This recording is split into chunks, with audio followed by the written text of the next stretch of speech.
Hi friends, இன்றைக்கி நம்ம பீஸா சமைக்க போகிறோம். பீஸா வந்து ஸ்லைஸ் பிரெட் இருக்குல்ல, மஷ்மோ பிரெட். ஸோ அதை யூஸ் பண்ணி நம்ம வீட்டில் பீஸா செய்ய போகிறோம்.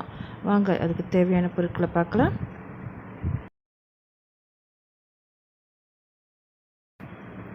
ஸ்லைஸ் பிரெட் 5 எடுத்துக்கங்க. அதை எடுத்து கட்டமாக க்யூப்பாக வெட்டிக்கங்க. ஸ்லைஸ் பிரெட் வந்து நான் மஷ்மோ யூஸ் பண்ணுறேன். அப்படி உங்களுக்கு வேறு பிராண்ட் இருந்தால் கூட நீங்கள் எடுத்துக்கலாம், அது நோ ப்ராப்ளம். 2 முட்டை, ஒயிட் பெப்பர், பீஸா சாஸ்.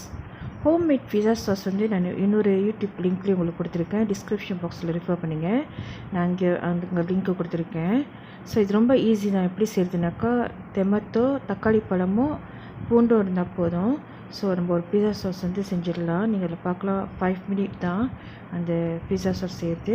அப்படி வீட்டில் ஏதோ வேறு சாஸஸ் டொமேட்டோ பூரி இருந்தால் கூட நீங்கள் யூஸ் பண்ணலாம். சரிங்களா? பட்டன் மஷ்ரூம், இது பொடியாக ஸ்லைஸாக வெட்டி வச்சுங்க. அன்னாசி பழம், பைனாப்பிள், இதுவும் தின்னாக ஸ்லைஸாக வெட்டி வச்சுங்க. அப்புறம் மஷ்ரூம் 1 கப். சமைச்ச கோழி இறைச்சி நீங்கள் பொரிச்சு வச்சுக்கலாம். பொரிச்சு இல்லைனாக்கா வேக வச்சு கூட வச்சுக்கலாம். அது ஸ்லைஸ் பண்ணி வச்சுருங்க சிக்கனு. இது கேப்சிகனும் நீங்கள் ஸ்லைஸ் பண்ணி வச்சுருங்க. சூடான பாத்திரத்தில் எண்ணெய் ஊற்றிக்குவோம். எண்ணெய் ஊற்றிட்டு chicken, capsicum, button mushroom, so இதெல்லாம் போட்டு நம்ம கொஞ்சம் வேக வச்சு எடுப்போம். ஏன்னாக்கா அப்புறமேல பிரெட் செய்கிறப்ப மேலே வேகிறதுக்கு பத்தாது. அதனால அது முன்னைக்கே வந்து பிஃபோர் தட் நம்ம குக் பண்ணிடுவோம். கொஞ்சம் சால்ட் ஆட் பண்ணிக்குவோம். அந்த அந்த நீங்கள் எவ்வளோ வச்சுருக்கீங்க அது தகுந்த சால்ட்டு கொஞ்சம் ஆட் பண்ணிக்குவோம். நல்லா கிளறி கொஞ்சம் நேரம் கிளறி எடுத்து வச்சுருவோம். ரொம்ப வேக வைக்க வேணாம், ஓரளவு வெந்தால் போதும். இப்போ தனியாக ஒரு பொருளில் தனியாக எடுத்து வச்சிடலாம்.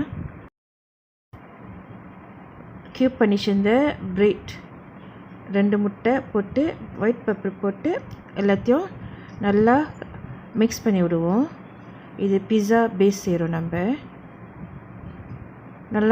நீங்கள் நல்லா மிக்ஸ் பண்ணி விடணும். எல்லா பிரெட்லையும் பாடுற மாதிரி நல்லா மிக்ஸ் பண்ண பிற்பாடு தான் வந்து நம்ம குக் பண்ண ஆரம்பிப்போம்.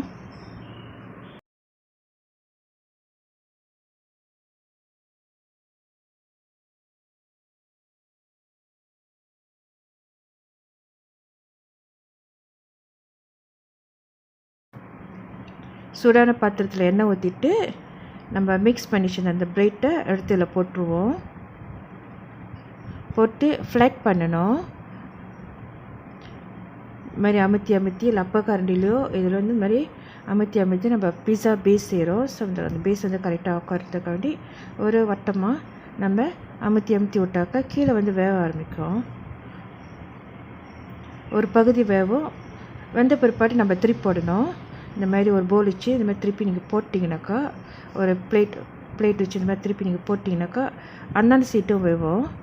ஸோ ஒரு 5 மினிட்ஸ் அந்தாண்ட சீட்டு வெந்த பிற்பாடு என்ன செய்யணுனாக்கா நம்ம டாப்பிங் செய்யணும். டாப்பிங்க்கு பீஸா சாஸ் வந்து அப்ளை பண்ணலாம். நான் வந்து ஹோம்மேட் பீஸா சாஸ் அப்ளை பண்ணுறேன். ஸோ உங்கள்கிட்ட இது இல்லைனா கூட நீங்கள் டொமேட்டோ பூரி அந்த மாதிரி பீஸா சாஸ் கடையில் வாங்கினா கூட நீங்கள் ஆட் பண்ணிக்கலாம். இந்த மாதிரி எல்லா இடத்துலையும் போடுற மாதிரி அப்ளை பண்ணி விடணும். இந்த மாதிரி வீட்டில் எப்போயாவது ஒரு நாள் இந்த மாதிரி செஞ்சு கொடுத்தீங்கன்னா பிள்ளைங்களுக்கு ரொம்ப பிடிக்கும். பீஸா நம்ம விலை கொடுத்து வாங்கணும்னு அவசியம் இல்லை. வீட்டிலேயே நம்ம பீஸா செஞ்சு சாப்பிடலாம்.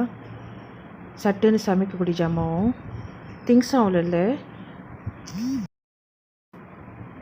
ஓகே, இப்போ வந்து நம்ம வந்து டாப்பிங் போடலாம். ஸோ நம்ம குக் பண்ணி வச்சிருந்தோம்ல மஷ்ரூம், கேப்சிகம், ஸோ சிக்கன்லாம் வந்து நம்ம குக் பண்ணி வச்சதுனால ஸோ அது வந்து நம்ம டாப்பிங்காக போட்டு விடுவோம். எல்லா இடத்துலையும் பறந்து போடுற மாதிரி எல்லா இடத்துலையும் போட்டு விடுவோம்.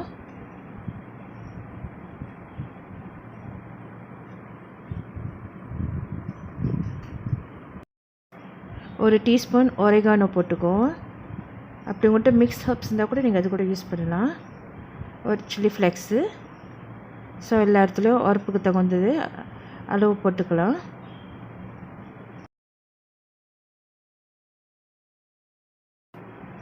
ஸ்லைஸ் பண்ணி வச்சுருந்த பைனாப்பிளை வந்து நம்ம அழகுப்படுத்தலாம். அங்கங்கே போட்டு விடுவோம்.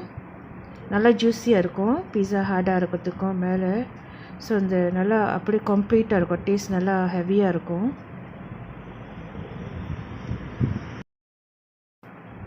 குழந்தைங்களுக்கு ரொம்ப பிடிக்கும் இந்த மாதிரி பீஸாலாம் செஞ்சு கொடுத்துருந்தாக்கா. அவங்க வீட்டில் இருக்காங்கள, ரொம்ப அவங்களுக்கு பிடிக்கும். இப்போ நம்ம சீஸ் ஆட் பண்ணுறோம். ஸோ எப்போயாவது ஒரு நாள் இந்த மாதிரி செஞ்சு கொடுத்தாக்கா பிள்ளைங்களாம் ரொம்ப விரும்பி சாப்பிடுவாங்க. ஒரு ஃபெலோஷிப்பாக இருக்கும். செலவும் அவ்வளோ இல்லை. ஏன்னாக்கா நம்ம செலவு எதுக்குன்னு பார்க்குறோன்னாக்கா சீஸ்க்கு பண்ணுறது நம்ம யூஸ் பண்ணுறோம்.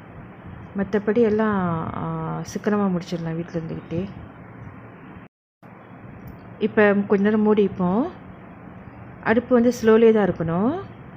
ஸோ கொஞ்ச நேரம் நம்ம கவர் பண்ணிச்சாக்கா அந்த சூட்டுலேயே என்ன செய்யும், மொசரேலா சீஸ் வந்து மெல்ட் ஆயிரும்.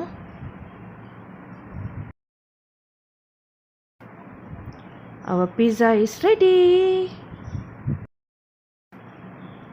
இந்த வீடியோ உங்களுக்கு பிடிச்சிருந்துச்சுனாக்கா மறக்காமல் சப்ஸ்கிரைப் பண்ணுங்கள், பெல் பட்டன் அமுத்துங்க, லைக் பண்ணுங்கள், காமெண்ட் பண்ணுங்கள், ஷேர் பண்ணுங்கள். இதோட அடுத்த வீடியோவில் நம்ம மீட் பண்ணலாம்.